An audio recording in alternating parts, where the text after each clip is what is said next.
So when we talk about culture, and I think on the NCE, there are probably, about 12 questions. So you'll see a few of the LGBT population. You'll see a few of these. So a counselor avoids discussing the client's experience with microaggressions, insisting the therapy should only focus on personal growth, not societal issues. So first of all, the term broaching is the new term that we use. So broaching means I'm going to go out of my way to bring it up with the client. I am not going to ignore it. I'm not going to stay focused on whatever. I can't pretend that whether it's your anytime when you're not the main population. So that means if you're not, upper middle class white female or male, then you're marginalized, right? So it's whether it's socioeconomic status, whether it's LGBT, whether I live in the South, whether or not it's Christianity, because don't you dare be Jewish down here, because that's right up there with like being gay. They're just, we don't do that down here. So whatever it is, it's my job to make sure that I encourage it, that I don't ignore microaggressions. So microaggression is you're pretty smart for a white girl. You're pretty smart for a blonde. Yeah, you talk pretty good for a Southerner. Little things. Okay, the text says they're most often unintentional, and I like to believe that. It helps me sleep at night. Okay, so cultural humility, that term means, I think about humble. People who are have cultural humility realize that they don't know anything about other genders, other races. And it's okay. It's okay to recognize that I don't know. The problem is when I think I know, and then I have a problem. So to show cultural humility means, hey, I was wrong. Let me keep learning. Culture Encapsulation is by Gilbert Wren. Gilbert Wren says that we see culture many times through our little bubble. I always say like a capsule. If I had a big old Tylenol capsule that was hollowed out and I look through it. So the best example of that in real life is really learning about COVID. As you know, those Chinese people, they was nasty over there. We look through our American lenses and no, that wasn't going to happen to us.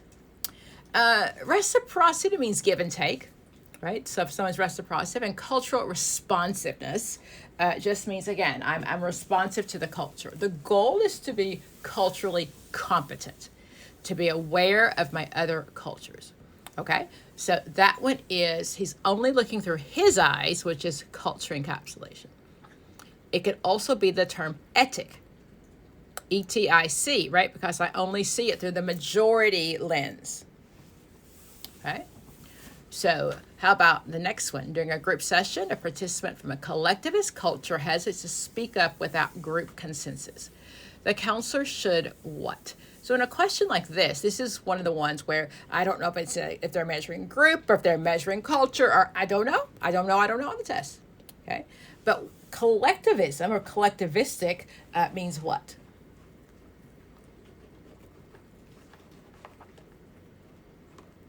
So think about, I think about collecting. I'm going to go back to like hunters and gatherers, back in the indigenous time that people worked for the entire tribe. You didn't just work for you. It wasn't just you and your family. We collected enough meat for everybody, not just me. So Americans are individualistic. That means that we are good for our four and no more. Hey, right? So, you could stay with us for, about a week or so if you needed to, but you can't live with us. You got to go. We just don't believe in that. So cultural, collectivistic cultures, Hispanic or Asian population many times, it's very common for Indian, and not Native Americans, but people from India, Pakistani, Muslims, that when I get married, the man is going to take the wife into his family's house. So in many Asian cultures, we always want to you want a son because it's the son's responsibility to take care of the family.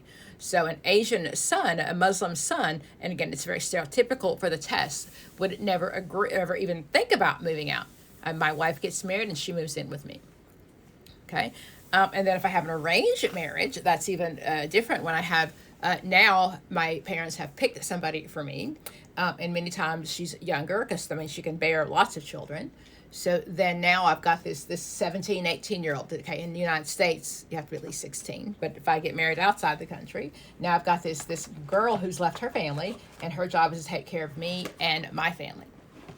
So it's better now, but definitely when China had the one child rule, you wanted a boy because the boy takes care of you. The girl gets married and she goes away and they take care of his family. That's not the law anymore, but definitely. Okay. So collectivistic, A, encourage immediate independent orientation. No way, right? Because independent expression means you do what's best for you. No way, no how. Frame input requests in a group-oriented term. Assign solo written responses before sharing. And B, reduce participation expectations for this client. So I'm in a group setting, and this client is coming from a collectivistic society. So they're not used to ever sharing their own opinion. It matters what's best for the group.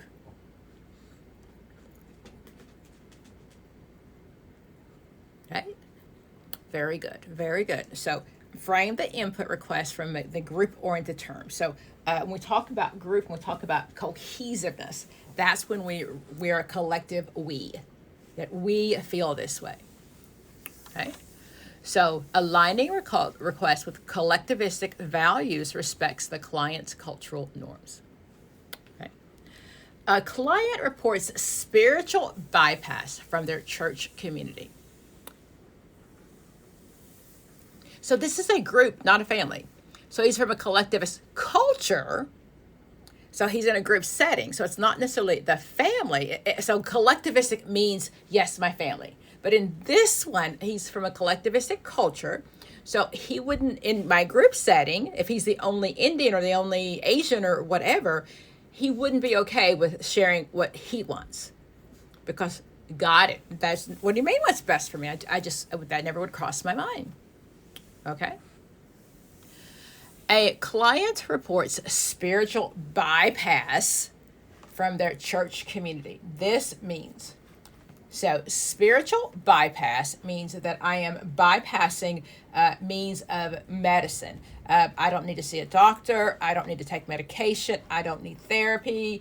God will heal me. I will say that also, that I totally believe that God made doctors and medicine, and I believe my miracle can happen with the medicine. So yes, most definitely. So you'll see that term. So spiritual bypass means I'm bypassing medicine, therapy, doctors, whatever.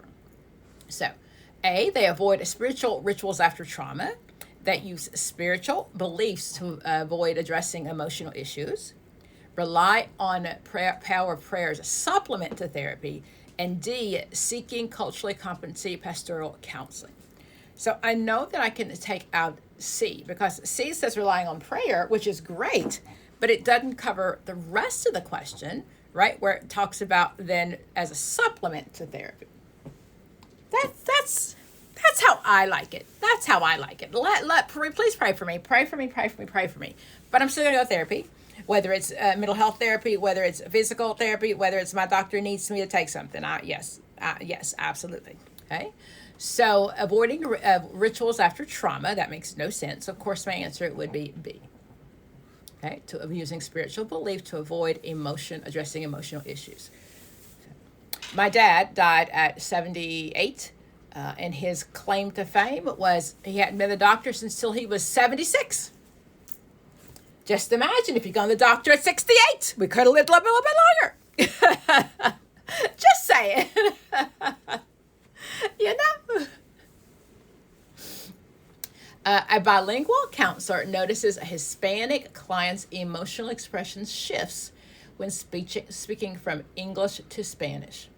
This best interpretation is, now, a term you'll see, and I'll be honest with you, I only thought it was an African-American term. I've learned since then it's not. It's code switching. So code switching means that I know to talk this language with this population, and I need to talk this language with this population. So code, C-O-D, code switching. I switch the code. It's been a term in African American population forever. So when you hang out with your family, I don't use the big words. Yo, bro, what's up? What's up? What's up? Okay. So, but when I go to work, I have to switch codes. And really, for a long time, I was always part of the African American vernacular, but it's actually now part of more. So when I have my Jamaican clients, and they think they put me on hold and I'm talking to somebody in Jamaican, and yes, it's English, but I don't quite understand that English. I don't understand that. So it doesn't say that in the question, but that's where I went to code switching. Okay. So A, the client is manipulating the session. B, emotional depth can be language dependent. C, switching languages is a sign of avoidance. Or D, the client requires a monolingual interpreter. Now,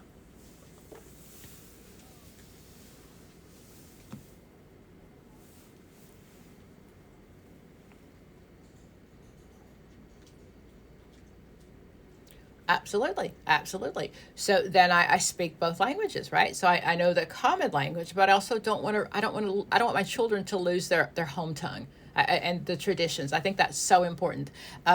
We see a lot of clients. I lived in Miami for quite a while, and would have a lot of people that would move to America and did not want to teach their kids Spanish, the English. They wanted to. Sorry, they did not want to keep their kids Spanish. They wanted to only teach them English. So remember, the first generation acculturates. I add the American culture to my culture, and the second generation assimilates. And we had so many second generation people that just didn't speak Spanish. Like, what's what? Because mom and dad were trying to hide it. And we really don't want that. We want to value culture. We want kids to value that they're different. And we don't use that salad. We don't use the melting pot. We use the salad bowl analogy. Be wonderful, be brave, be who you are. So monolingual, that just means the interpreter only speaks one language. That would not help. So not at all. And switching languages is not a sign of avoidance. And it just really talks about that many times there are not even words in other languages for some of the words that we have. So some words, some cultures don't have a word for depression, right? So yes, that is B. Emotional depth can be language dependent. So you can get the depthness of what I'm talking about. Elder speak has been on the test recently. And it's been there that it's just how we don't talk down to older people. So elder speak is most likely to what? Okay, go ahead.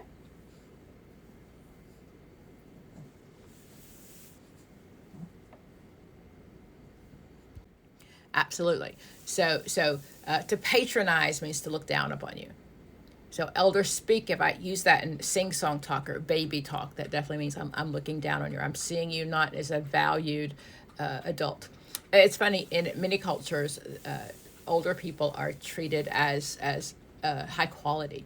I taught English in China. I taught Chinese students, how to speak English, and they wanted older teachers. They didn't want 22-year-old teachers fresh out of school. They wanted older teachers because the assumption is that you knew more and you'd been around longer. America doesn't quite grasp that yet, right? We're like ready to get rid of them old people. Okay. And a Native American client requests sessions before smudging. Ethical practice involves what? I would have to know what that means, wouldn't I?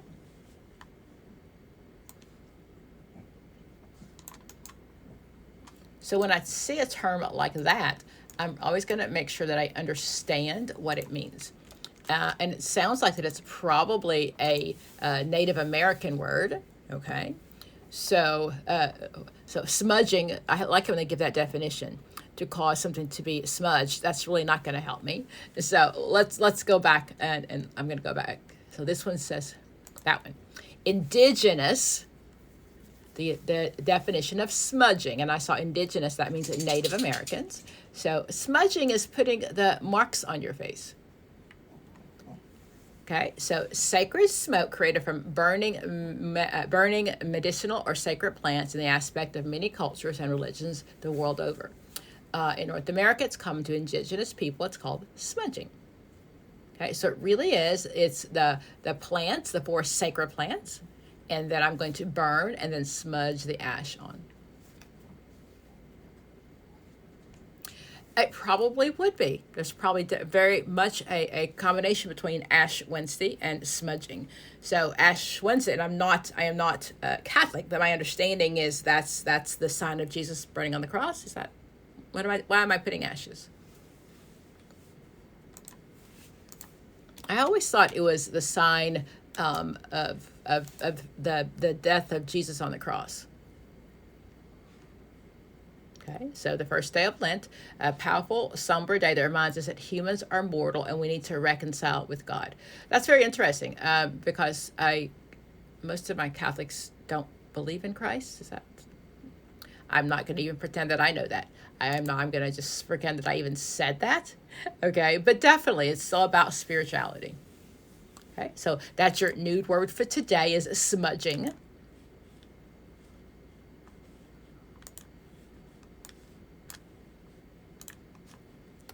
Okay, so then,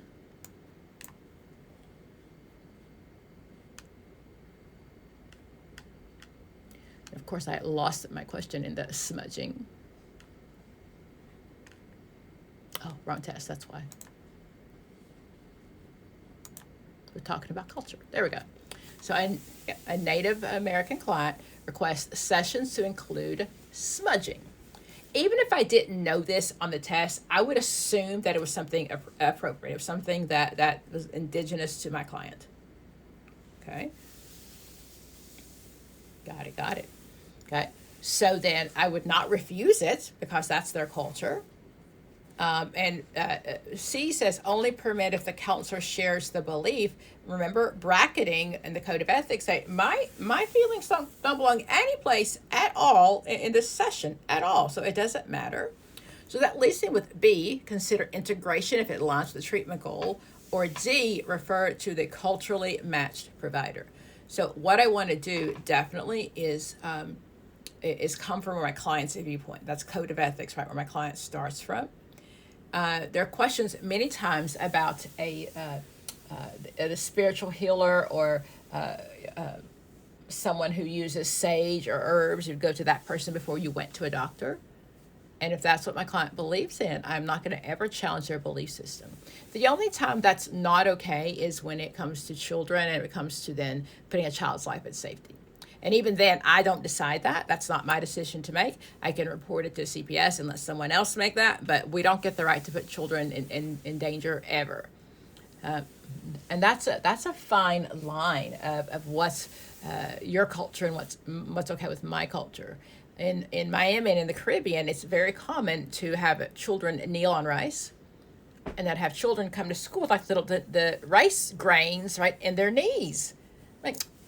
So the rule is, though, if punishment leaves a mark after 24 hours, I've got to report it. So it's not my decision to decide whether or not it's okay or not. It's my decision to notice that that's the law, and that might not be the best discipline. So things like that I want to honor their culture. I want to honor all of those things, but I also have to remember that it is still about making sure that we follow American rules. So when in Rome, do as the Romans. Okay. Exactly. What's in Rome stays in Rome too, by the way, not just Vegas. What happens at Pride Festival stays at Pride Festivals, unless somebody has a camera. Then it might be on YouTube. A 10-year-old begins comparing themselves to peers in skills and status. According to Erickson, they're navigating what? Now, this is a simple recall question. I'd like to tell you that you'd get lots of those, but you won't. You really won't. That is just, I have to know if he's 10, what stage is he in? Okay, so industry versus inferiority is the correct answer, but also gave me some hints in the question. So sometimes I always want to focus on reading the question, not just necessarily remembering the stages, because he could be 12 and still be in that industry stage, right? And the key in the question was he's comparing himself to peers in their skills and their status. So that was the one that gave me a hint that, hey, wait a minute here. Okay. A normal adolescent experiments with different peer groups to find themselves. Erickson would see this as A, normal identity exploration, B, role confusion, C, identity diffusion, or D, role confusion. I said role foreclosure the first time. So we're back to human development again.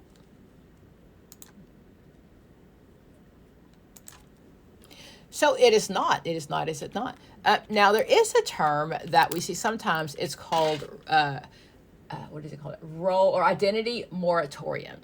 What Erickson talks about is at that age, I don't want to, I'm not ready to grow up yet. So identity versus role confusion is really when I'm not ready to grow up.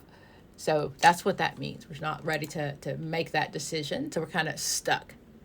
Whenever I see confusion or something like that, I know that it's a Erickson answer, because Erickson's the one that said, "Hey, this is what I need." I want to go back to some more questions on culture. Let's just make sure we pick those up, okay? Because you'll see a couple of these again. Knowing who said what. I'm sorry, not who said what. Just knowing the terms. So I said broaching is one that you'll see. So to make sure that we understand the importance of broaching. A counselor who integrates broaching into sessions most often demonstrates what? Culture, humility, and attunement, directive problem solving, neutral avoidance, and hierarchical authority.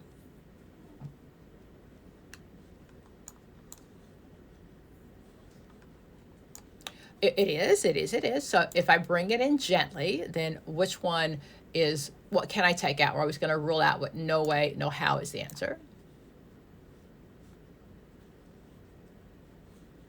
Okay, so hierarchical authority is no way, right? That's hierarchical authority usually belongs to like one of my structural family therapy that talks about the importance of hierarchy and kind of who's in charge and who rules the roost. So mom and dad should be ruling the roost when it comes to, according to structural family therapy.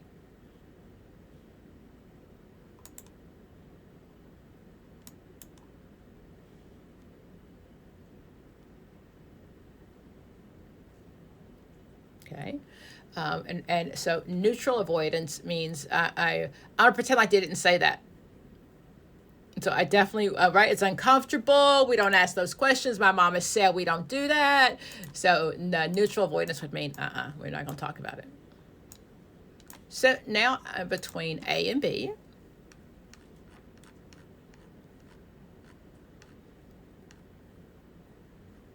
So cultural humility and attunement.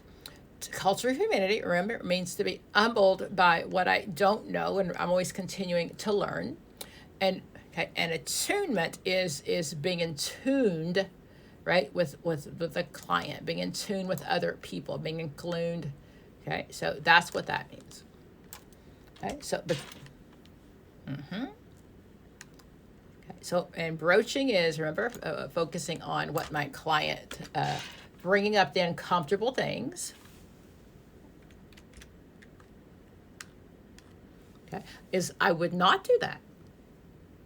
I would recognize, I would be culturally humble. I'd realize that I don't know everything and be in tune with what my client is saying.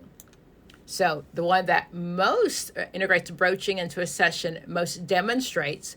So again, I don't know enough about your culture. Can you share? Ask you questions. And yes. So it's not, the goal is not always to do it gently. The goal is to just not be afraid to talk about it. Okay, so we're not going to hurt anybody's feelings by asking them to share their culture. If we say, "What are you? What's your mom and daddy?" You know, that's whoa, that's not. But to say, and what I try to do is I'll ask, "What is your ethnicity?" Or I'll ask maybe, where were your parents from? Because when I see someone and again, like it's any of my business of what their race or ethnicity is, but I'm curious, right?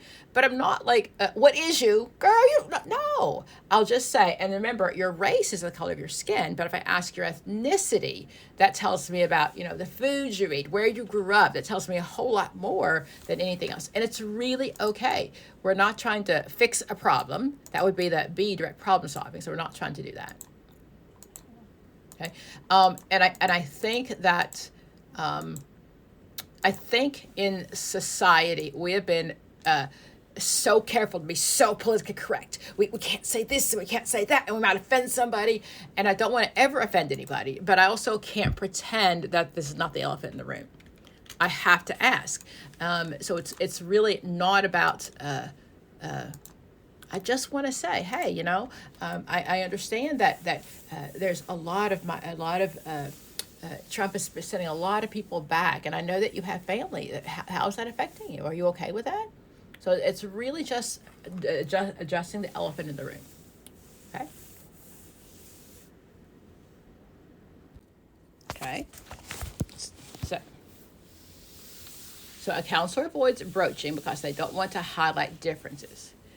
The least likely impact. So I should not avoid approaches because I need to highlight difference. I need to understand that person is the only one agreeing a person in the room. It's not like because I said it, I made it happen, right? That is just the fact. So it's a not question. Do you see that? The least likely impact on the client. So three of these things would have a huge impact on the client. One would have a little one. So increase visibility and marginalization, strong alliance through sameness, reduce cultural tension, and greater resilience in coping. So if the counselor avoids it, okay, then they have definitely they didn't bring it up at all. So and this is like a double not question, right? It's like a not and a not. So I really have to turn it into a positive and try to figure out like what is the right answer. Okay, so I'm going to start out with what's not, what is true, what impact, if I avoid it, what impact might it have?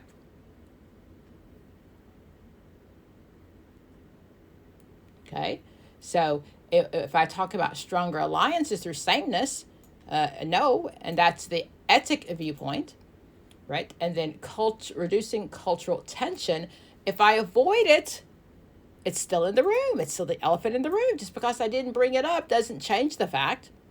So between A and D, increased visibility and marginalization, or greater resistance in coping. So absolutely. So that's like one of those like double negative, oh my gosh, what the heck are they asking me kind of questions. So the least likely impact is increased visibility. Okay. Yes, there are. So let's talk about those. Etic is the way that I remember etic. I'm going to talk about American etiquette. Think about the rules of America. So etic is understanding what most people in America do. One of the ways that I describe it is I was on a ferry in Greece, and I was through the Greek Isles. I just like to throw that out there all the time. Last time I was in Greece, the Greece Isles, okay? And I was on my way to Santa Maria and all those great islands out there. But I went to the restroom, and I came out to wash my hands, and there was a man cleaning the bathroom while I was there.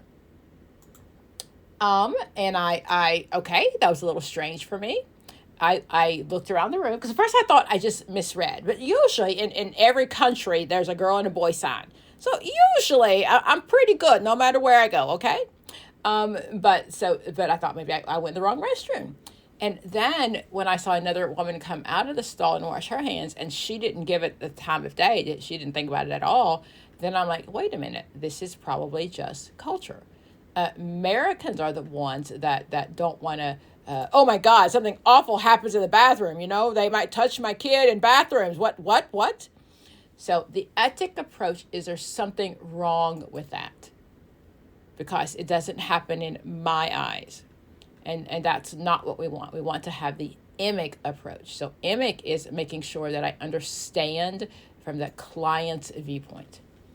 I think I've had this conversation a lot when it talks about especially the water. When we talk about if I live in countries where there's limited water, many times we don't put the toilet paper in the water. We do our business and then put the toilet paper in the garbage can because we really don't want to. Toilet paper is not biodegradable. And if I drink out of the same water that my client, that where the fish comes from, I just don't want paper in there. So etic is basing on the American viewpoint, and we're going to always think the upper middle class white male viewpoint. The reason that we have a diversity session at all is because of the upper white middle class viewpoint. So, and you might find a question on when we started learning it, and that had to do with when schools were integrated. So if we go back into like integration started in, I think 1956, I think is the first time we had board versus the board versus the Board of Education, and that was the law that says schools had to be reverse separate but equal to make it accessible to everybody. So then now we had white teachers, we had white psychologists, we had white people who now had to learn a different culture. So the etic viewpoint, so cultural diversity was written so you understand the white viewpoint. So when you take that diversity class, you learn things about Hispanics and Asians and other cultures, because the assumption is everybody knows the white viewpoint. The way that I remember it is think about American etiquette. When you come to my house, you get a fork and a knife, and we sit down at the table, and we're having dinner with the fork and a knife. If I come to your house and you are using your hands, you're eating rice with your right hand, never your left is for wiping, or you're using bread, right? You're using bread, right? Naan or whatever bread you've just made to eat that way. And I think, look at those people, they've got, something wrong with them.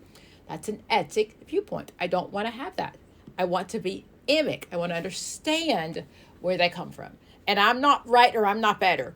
And I'm not sure what America's best at anymore. I keep trying to find out.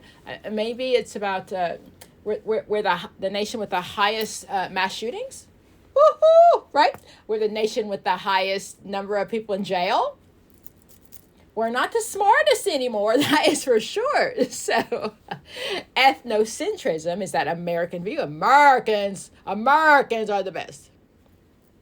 So in a study, a researcher compares parenting styles across cultures by using the same standardized question in each country, assuming the constructs have the same meaning for everyone. This reflects. Let's stay in the question. So assuming the constructs, what does that mean? What are constructs?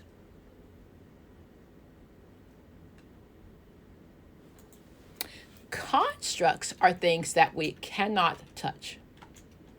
Okay? So constructs are happiness, sadness. So those are how we decide what we believe in America.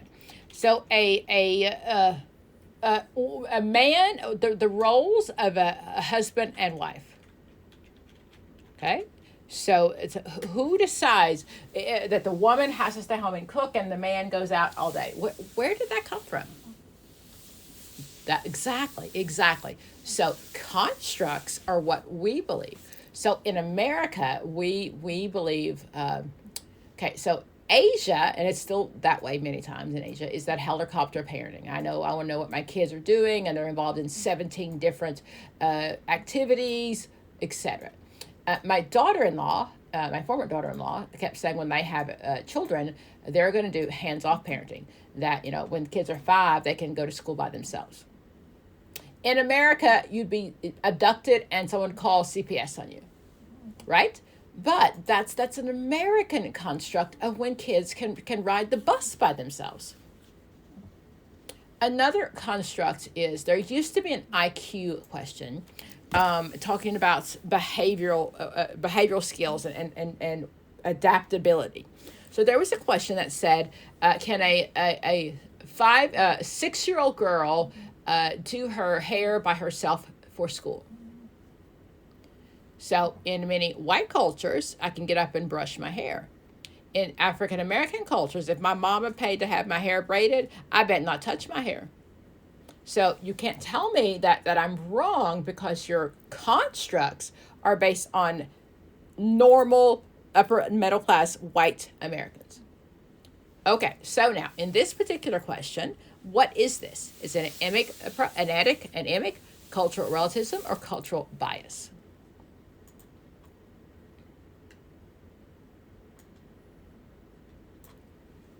Okay, so we're going to take out cultural bias. I don't see anything. So I don't see anything in the question. Cultural bias means I like this person better. I like these cultures better. And relativism is an important thing because we always take things into their culture. How relative is that into their culture? Okay, we all have biases, whether it's what kind of bread that you like or what kind of purse that you own, right? Those are still biases. We can't pretend that we don't have them. We can't pretend. I'm an iPhone person. I've had iPhones my entire life. If you're a Droid person, don't even talk to me. No, I just said that's my bias, right? But it doesn't make me wrong. I just need to be aware of my bias, and I can't say, oh, I'm not going to see you because you own a Droid. That's all that means, right? Keep my biases in check. That term is called bracketing. So keep my stuff in my brackets. So now you're between etic and emic. So let's go back to the question. Let's reread the question and then decide which one is the better answer.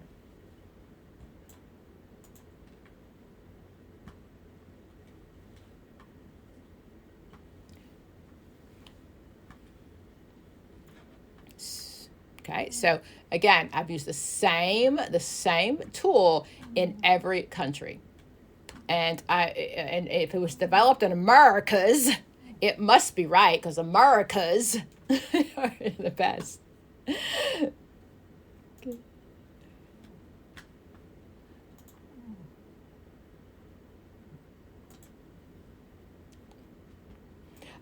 So that's a great example. So if I use American seasons and I live in, wow, I'm not even going to say outside the country. So I'm from South Florida, okay, Miami area. So what season we had? There were a couple of days that it got to 60, and I'll tell you that year my children I got tardy slips because I didn't want them to ride the bus. It was too cold. It was like 60. So I took them to school, and there was a long line to drop kids off at school because they can't stand outside at the bus at 60. And this is the middle of January. I got married December 17th, and it was, of course, I had an outdoor wedding. What do you mean? Yes, I had an outdoor wedding. So, absolutely. So I really like that concept of seasons. It depends on where you live. It depends on where you live. Absolutely. So is this an etic? Got it. The etic view, remember, because we come from, our test questions are from upper middle class white American males. Those are the questions, the theories that we study. Okay, so of course. So then, not only is this wrong, what is it? Etic or emic? Very good. Emic is when I go out of my way to make sure that I understand it from the client's viewpoint. So again, if my question is the toilet paper issue, someone comes to my house and they stay and they don't flush the toilet, I'm thinking, oh my gosh, they're so gross. What's wrong with them? I've got the wrong hat on. So let's see what that looks like in a question about understanding those. So give me just a second. Do you see my question?